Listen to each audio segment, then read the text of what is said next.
যত দিন যাচ্ছে তত যেন জীবের লালসা বেড়েই চলেছে। আজকে আবার লেগে পড়েছি কাঁচা আমের আচার বানাতে। গরমটা যে হারে বেড়ে চলেছে, তাই কাঁচা আমগুলো পেকে যাওয়ার আগে আগে আচারটা তৈরি করেই নিতে হবে। আমি আবার একটু বেশি পরিমাণে আচার প্রেমী।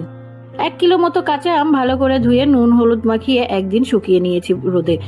দেন প্রথমে মৌরি ধনে শুকনো লঙ্কা ড্রাই রোস্ট করে আচারের মশলাটা তৈরি করে নিয়েছি। এখানে পরিমাণ মতো সর্ষের তেল দিয়ে গোটা শুকনো লঙ্কা সর্ষে ফোড়ন দিয়ে হালকা করে আমগুলো প্রথমে ভেজে নিয়েছি। দেন দিয়ে পরিমাণ মতো নুন আর জল দিয়ে আমগুলো একটু সেদ্ধ হতে দিয়েছি। দেন দিয়ে দিয়েছি 3 চাকা ভেলিগুড়। যে কোনো আচার তৈরি করার ক্ষেত্রে আমি এই ভেলিগুড়টাই বেশি প্রেফার করি, কারণ ভেলিগুড়ে না আচারটা বেশি টেস্টি হয় মনে হয় আমার কাছে। দিয়ে দিয়েছি সামান্য একটু হলুদ। তোমরা চাইলে অবশ্যই কিন্তু আচারে অন্য যে কোনো গুড় ব্যবহার করতে পারো।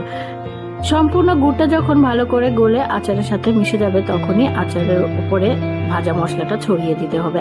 আজ এই টক ঝাল মিষ্টি আমের আচার খেয়ে আমার মতো ইনিও যে প্রেমে পড়ে যাবেন কে জানতো।